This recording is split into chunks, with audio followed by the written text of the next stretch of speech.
And I'm going to welcome our first comedian and my main contact here, Nina G. Woo! Thank you. Thank you. Yay. Woo! Yay! We are so happy to be here as part of the Comedians with Disabilities Act. I am Nina G, and I'm going to be joined by Mean Dave and Michael Beers. But I want to acknowledge that we have a lot of friends in the audience. Some we may know online, some we may know because we came out of them because Dave's parents are here. And so I just wanted to say hi to our friends. And also, we are a group of stand-up comics.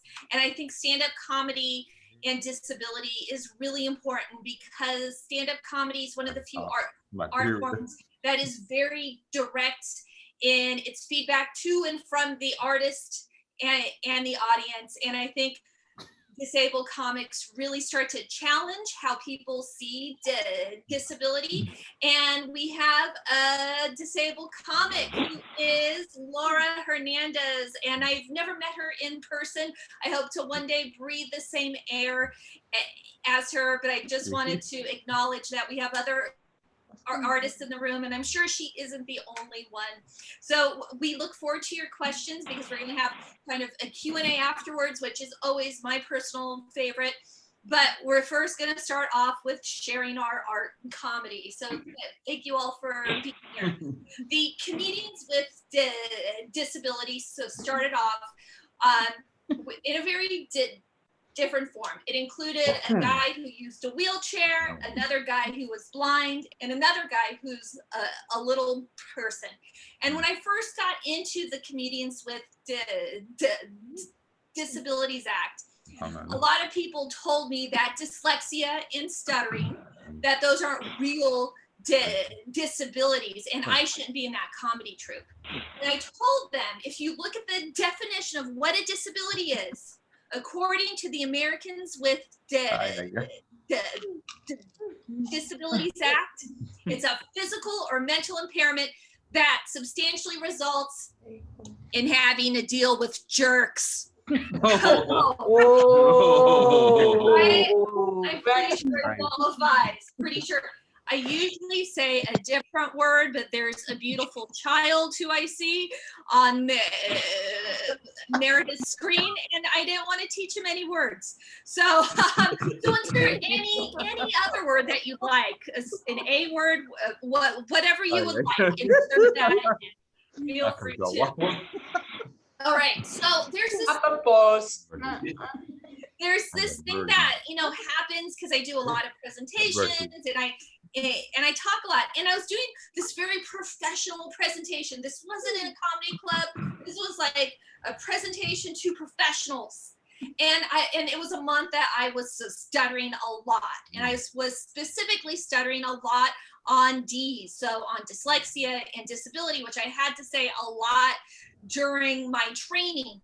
And there's a woman right at 12 o'clock, right there in front of me. And every time I stuttered, she would do this. She would roll her eyes every time. Just like that. And I was like, hello, I stutter, I'm not blind. I can see you. I can see that you're doing that. I can see that. So there's always weird stuff like that. And, I work a lot around the Bay Area, and some of you kind of may know how Berkeley is. A lot of times people in Berkeley love Berkeley, absolutely love it. But sometimes some of the people, they try to act like they're extra down with disability. And I was doing a show there a while back. This was pre-COVID.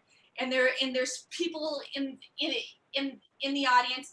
I'm doing my act, and what I got from people was this, and it was especially women. I'm sorry, but it was you. It was this, oh,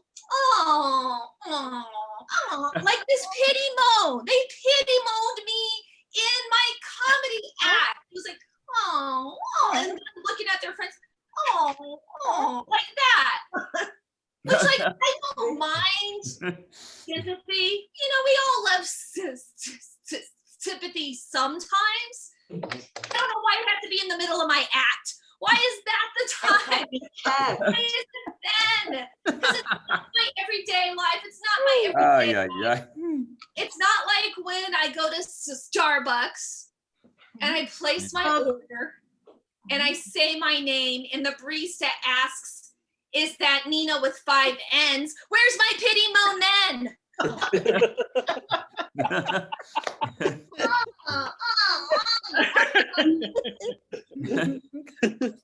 And there's this other thing that happens with stuttering, and I'm sure it happens with other disabilities too. And that is, as soon as someone meets you, they suddenly have a PhD in the thing you have.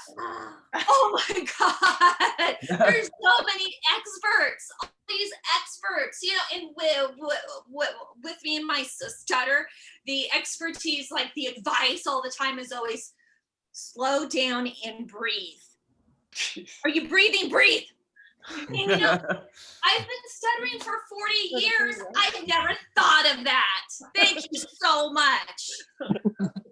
I guess I have been breathing this entire time. And the advice always comes in two forms. Comes in two forms. Either it's, I was watching Dr. Oz. Oh. The very crappy advice is going to be on its way. Or sometimes with the more intellectual types, I was listening to NPR.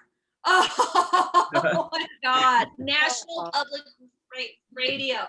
Everyone. Hear one segment, suddenly they are an expert.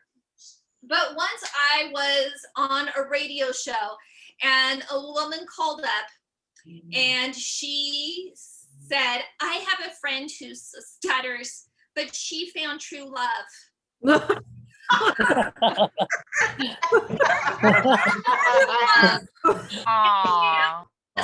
Stuttering. Isn't that beautiful? Isn't that great? Isn't that the biggest bunch of Disney nonsense you've ever heard?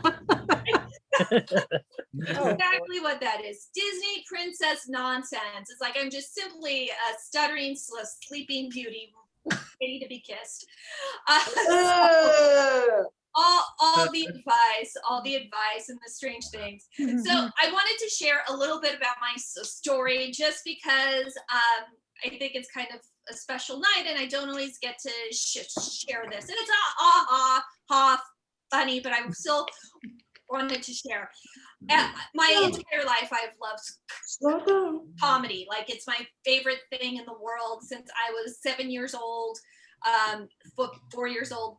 Loved it. And when I was about 11, I decided that I wanted to be a stand-up comic, and I would write jokes in a notebook, and I would call up open mics, and I would see if they allowed minors. And there's this one time when I was in high school, and I called up this one bar, Dorsey's Locker, and I asked them if they allowed minors. To which the bartender yells to the rest of the bar, "This bitch wants to be Eddie Murphy." Oh. And I got so scared. I got so scared because he knew my secret. I really did want to be Eddie Murphy. So he was totally right. But I never got up on stage. And it wasn't because I didn't have the jokes, and my jokes were not great. They were not good jokes. I won't repeat them here because I don't want to be embarrassed. And it wasn't because I couldn't find an open mic, and it wasn't because of the bar. It was because I stutter, and I didn't think somebody who stuttered could or should be a stand-up comic. So my dream died when I was 17 years old. Boom. Done. There's a theory that a stuttering guy has that says that what you all see is the stutter, but underneath all of that are the feelings about your stutter, and I would say about disability too. And those could be like isolation and denial and shame and guilt. And I realized I started to get more involved in the stuttering community and more involved in the disability community. And when I was 35 years old, I really started to look at those feelings that were associated with my stutter.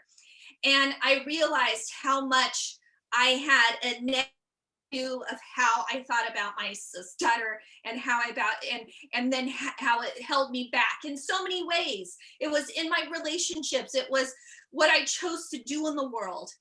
And once I started to have people around me who showed me another way, I started to change my life. And when I was 36 years old, I finally got up on that stage and I started to stand-up comedy. And I even returned to Dorsey's locker and I headlined there. I didn't do that great. They were right.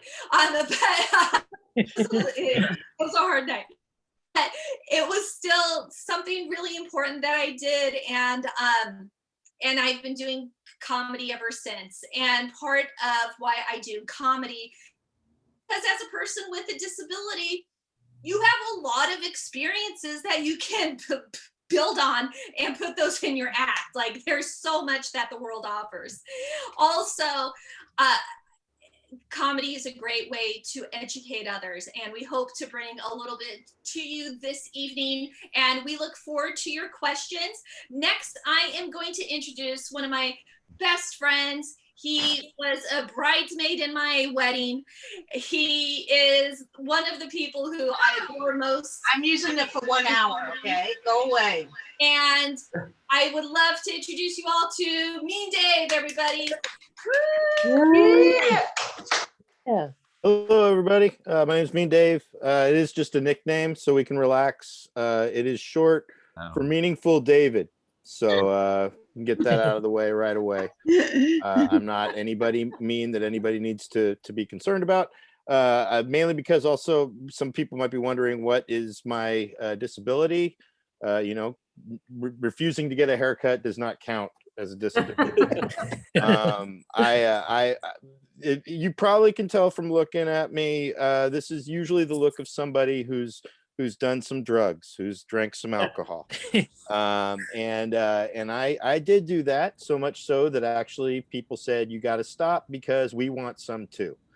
And I basically got into 12-step recovery, and then in basically as of pretty much I'm about 7.5 years clean and sober, which is something I'm very happy about and grateful for. Thank you, appreciate that. And so in doing so, I've worked with Nina since we've been open mic comedians, and then she had me host a show of hers where she did her one-woman show, and I talked about how relating the addict alcoholic brain to that of because she has dyslexia as well, and so trying to kind of relate the two. And that's when Nina did a little research, because a little bell went off and she looked it up, and it turns out that addicts and alcoholics in recovery is covered under the Americans with Disabilities Act as a mental illness. And as soon as she told me that, I realized that I now am entitled to stand in a handicapped parking spot and not let anybody else park there, which is what I do on a regular basis. I tell everybody, this is my right, my spot. I'm not leaving. And which the irony is, everybody thinks I'm drunk doing that. So it's kind of weird, like somebody who's on drugs yelling at all that. Whenever I go into bars and restaurants and I see people drinking alcohol, I just knock their glasses over left and right every time I see them. Because I accuse them of being ableist, drinking all that alcohol. Disabled alcoholic drug addict. I just got to do that, and it's a lot of fun to see them get upset. I'm kidding. I don't actually do that stuff. But yeah, I am grateful for all of basically the world that I learned about, and being able to teach people and inform people about about this news, and because the fact is, it's definitely opened my eyes to a lot of stuff. Thanks to recovery, we've entered into this new age of coronavirus with COVID-19, and a lot of us had to transfer doing comedy shows onto Zoom. And I enjoy the Zoom shows. I'm very grateful for them. It's really weird though, because before coronavirus started, the thing everybody wanted to do all the time was stay home and do nothing. That's right. And then as soon as COVID-19 hit, the government and everybody was telling you, hey, everybody, do us a favor, stay home and do nothing. And everybody said, no, I want to go out and do everything. No, I gotta go. I want to go to work. I actually want to go to work. I want to go to the supermarket. I want to go shopping. I usually buy on Amazon, but I want to go shopping now. I want to actually go to the DMV and stand in line. I never wanted to do that before, but now I do. I want to vote this year. I never wanted to vote before. Now I want to vote in person with a ballot.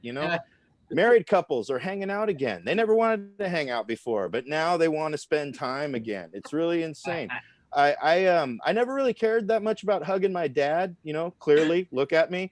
But ever since coronavirus, he is scared completely of COVID-19. I have never visited my dad more and wanted to hug him more than now. And I every time I go over there, I chase him all over the house. I'm like, bring it in, Pop, bring it in. He's like, get away from me, you might have it.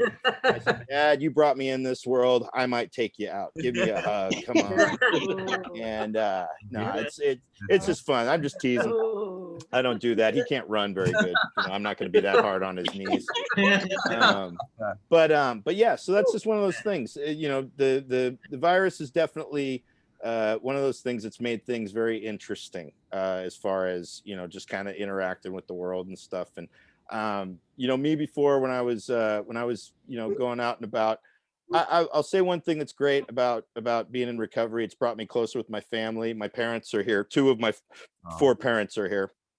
And I actually, there's times where they wouldn't invite me to do as much stuff before when I was in active addiction. And then now that, not too long ago, my sister invited me to see my nephew perform in a play, Beauty and the Beast. I remember that one. Or actually, she asked if I wanted to go see. She goes, "Your nephew's in a play. You want to go see it?" And I said, "Not really, but I'm sober. I don't have anything to do, so I might as well." And I said, "When is it?" She said 2 p.m. Saturday afternoon, and I'm like, "I can make it to that.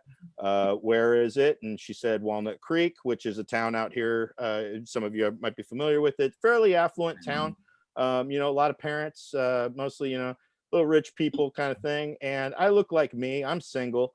And let me just tell you, when you look like me and you roll up to the 2 p.m. Saturday afternoon performance of a 12-year-old version of Beauty and the Beast, parents are a little concerned. They're wondering what are you doing here? Why is Jesus Manson, Rasputin, von Soundgarden, Jimmy Smits with long hair and a beard, Osama bin Laden's courier in the movie Zero Dark 30, Mexican Russell Brand, Mexican Allman Brother, Mexican Rob Zombie, Mexican Steve Aoki, whoever that is, wearing a backwards hat, Mexican Silent Bob, aka Roberto de Silencio, Mexican Lieutenant Dan from Forrest Gump, as you're very well aware of. Why is the dollar store Aquaman here to see Beauty and the Beast with all our kids?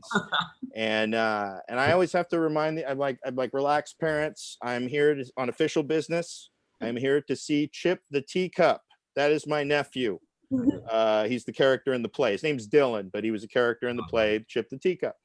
And I had no interest in this story growing up. This is my first time ever seeing Beauty and the Beast. I never knew what the story was about. I know it's a story about a man beast and a human woman in a romantic relationship, which doesn't make any sense to me, because if you're a man and you're a beast, you could hook up with any animal in the animal kingdom and get a pass. Why would you want to pick the most difficult one? It's just it's all I'm saying. I'm not going to go any deeper than that, but it's just, you're a beast. It just doesn't seem realistic. But this beast, I guess he has higher aspirations. He's trying to pursue a romantic relationship with a human woman. And so this is the first time I ever saw it. And based on what I saw, these are my cliff notes. It's a story that takes place in a town full of very aggressive men. towards women. And the leader of the aggressive town is Gaston, and he's the one who's most aggressive. And they all have a crush on one woman named Belle. They all sing about her. And meanwhile, across town, there's a beast. He lives in a mansion. He has a crush on Belle too.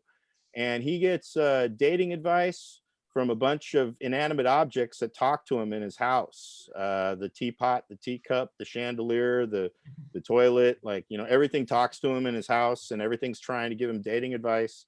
And I've done LSD, acid, for well over 20 years.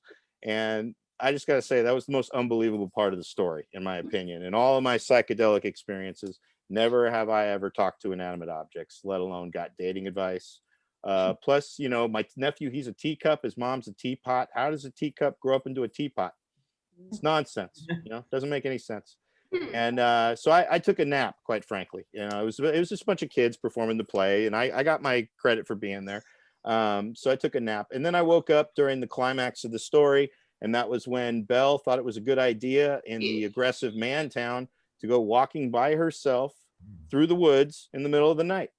And that's when she encountered wolves that scared her so much that she fainted out of fear. And thank goodness the beast, typical male, was stalking her the entire time. So, and the beast was able to swoop in and rescue the unconscious Belle, scared off the wolves, rescued unconscious Belle, brought her back to his mansion, laid her on his bed, and then asked the inanimate objects, can I hang out? Can I hook up with her now? And they're like, no, dude, she's unconscious. That's wrong. You know, this is not, you know, who are you? Bill Cosby? You can't be doing that. This is not good. Yeah, this is a Disney story. You need to have better, you know, good, you know, you did the right thing for the right reason, Beast, but you saved her life. That's great. But she doesn't owe you anything. She could leave and not even say thank you. And that's you know, if you want to win the love of young Belle, you need to wait till she wakes up. 8 to 32 to 61 to 76. Some ages here. You need to wait till she wakes up. Well, they're my connections, though, see? And they don't have any connections on LinkedIn. So I can tell them, hey, if you guys have any connections. I love you. Please mute yourself if you're talking. I don't know which one that is. And I can't see who it is. But we want to make sure because get the punchline from Brian Lee. It's not that good a punchline. I'd rather listen in on this conversation. Me too. Kind of curious myself at what's going on over in whatever's on. Point being, what I learned all about this story, in the end, basically what the inanimate object said, look, if you want to win the love of young Belle, you need to wait till she wakes up, and then you need to romance her, you know, maybe get her some dinner, ballroom dance with her, you know, the big ballroom scene, ballroom dance with her, win her love, and in the end, earn her consent. And that's when I realized exactly what this story has been about the entire time, the importance of consent. Because as soon as Belle falls in love with the beast, she kisses the beast, and he's no longer a beast. Now he is a human gentleman, as if human gentlemen have been ever better at consent. But that's the reward, I guess, in the end. And to me, the theme song is just no means no, yes means yes. Yeah, beast. And that's it. That's my time. Thank you very much. I've been Mean Dave. You've been a wonderful audience, everybody. Thank you. Yeah, stop, Mean Dave. Disney films always offer a ton of material for comics, especially now. So thank you, Dave. And next up, we have Michael Beers. And Michael Beers, where are you, Michael? Okay, there he is. Michael. I am Nina. Nina, I'm coming from you live from an undisclosed bunker in New Orleans. I can't say any more than that. And you even found a brick wall to perform I know this is a first brick wall I've been able to perform in front of in a year, so pretty excited. Well, okay, everybody, please welcome to your Zoom, Michael Beers. Hey. Okay. And let's keep the love and the emojis rolling for Nina G and me, Dave. Let's give them another round. So happy to be here. One quick thing I forgot to. Hey Siri, set my alarm for 10 minutes. I set your alarm for 10:11 p.m. Fantastic. Thank you, Siri. Anybody else thank Siri or the Amazon version of Siri? Yeah, I see some hands. I do that involuntarily, but I really hope that all my aunties, past, future, and present, are very proud of me for being so polite to Siri. And also, when Siri becomes self-aware, I want Siri to remember I was the polite one. That's kind of the game I'm playing. It's so good to be here with y'all. I'm from Montana. I'm gonna tell you a little bit about myself.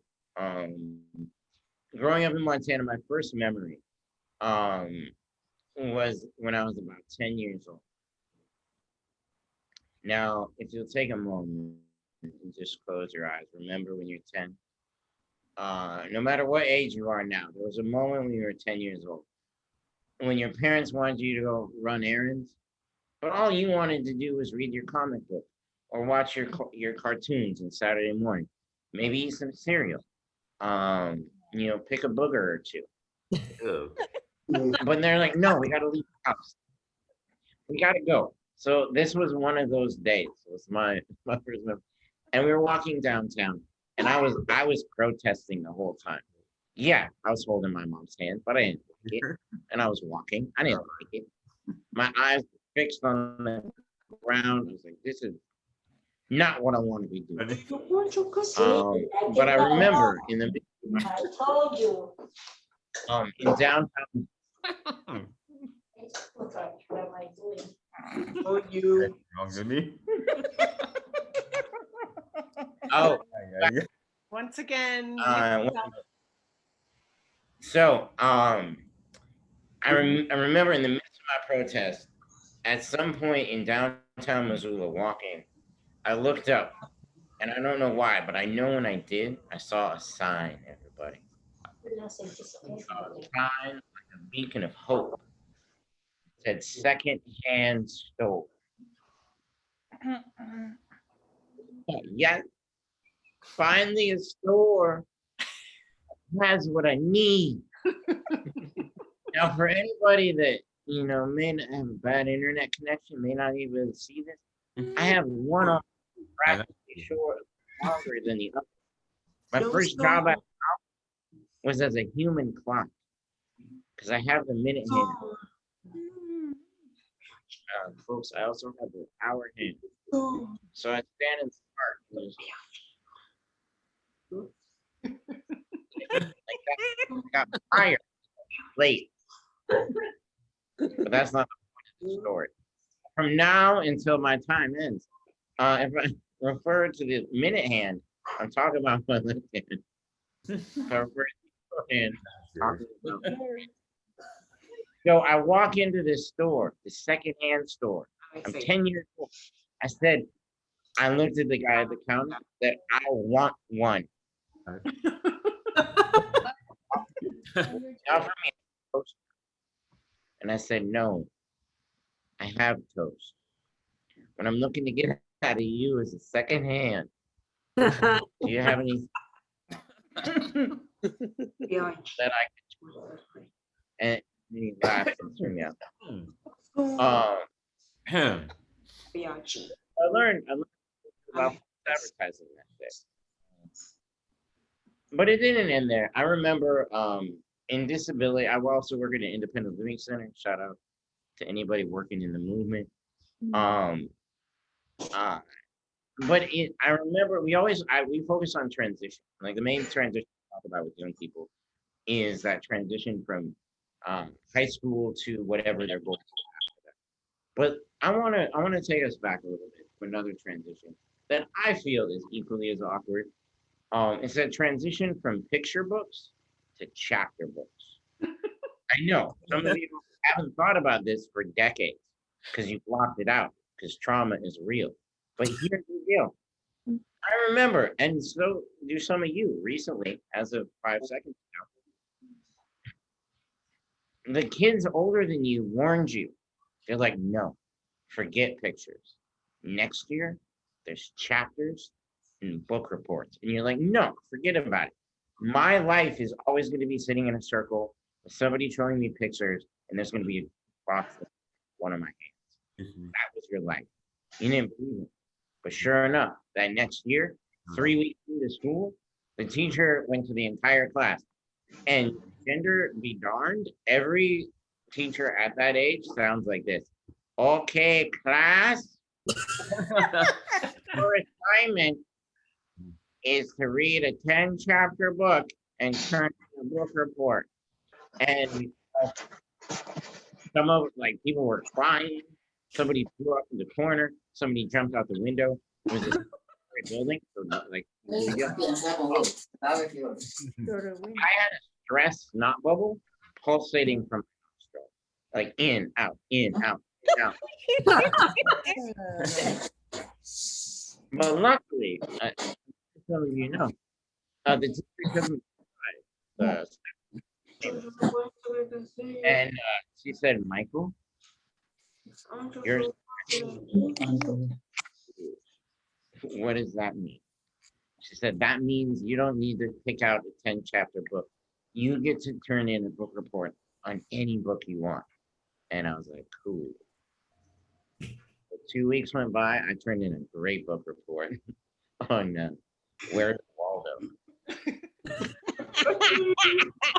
Nice. That one sentence in that report is that I found the tragic part of the story. I got a B+. I spelled my name wrong, or I would have gotten an A. And that's when my mom had a separate conversation with me and my teachers about reasonable accommodations, which I don't have time to get into that TED Talk.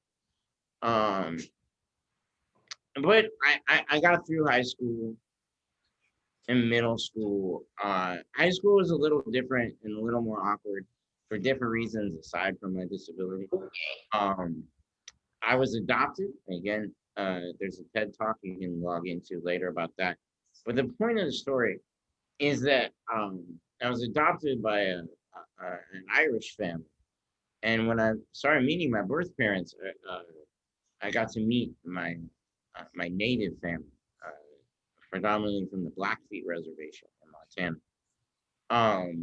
And it was an amazing experience. But it did come with the caveat that history class, especially American history class, started to make a lot less sense. I started to get some real conflicting messages. Because what my family was telling me did not vibe with what my U.S. history teacher was telling me. Case in point, and there are some folks on the call that can remember this. I hope they don't do this like across the board anymore. But every Columbus Day, the teacher would get up in front of the class, and it was a chalkboard at that point. I know I look very young, but they say Columbus was a hero, and he just. I'm sorry. It's hard to get. Okay. Columbus was a hero, and he discovered the new world. Let's just group think, can we, on a Friday? If there's somebody there to greet you, it's not new. That'd be like me walking into Walmart. And when the old person in the vest says, welcome, I look him straight in the eye and say, no. It is a brand new store. I just discovered it. Show me your corn.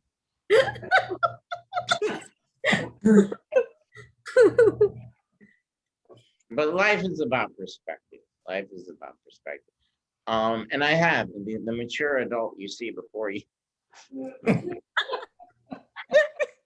I almost got through that sentence. It is. You don't know people's story. And even as much as it annoys me as a person with a disability, thank you, sir. To have certain interactions that you're all familiar with, I have to understand that for mass majority of your life, the thing that is annoying to me was your normal. And we're part of the generation that's responsible for starting a conversation about a new normal. But one example that I really enjoy, this happened during COVID. I don't know how this happens during COVID, but I was walking down the street in front of a church, and somebody that worked at the church was walking like toward me, and I knew they were gonna stop me. You look at somebody, you're like, I don't know you, but you're gonna stop and say something to me. This person stopped me and made a point to say, do you know that there is a special place in heaven for people like you? Now, here's the deal. I can't fault them because they're trying to be polite. Everything that they said to them was okay. But they also can't fault me for being a little confused. When they tell me there's a special place for heaven and for people like us, I'm like, are you serious? There's a special place there too? Oh, Jesus. I had to go to that classroom. I rode that short bus to school. I spent my entire adult life advocating equity for people with disabilities. And you're standing there on the sidewalk telling me that there's a special place in heaven too? So when I die, instead of going toward the pearly gates with a feeling of peace, I have to advocate. Because while the rest of you take the stairway to heaven, I have to get a petition to see if we can put in an elevator.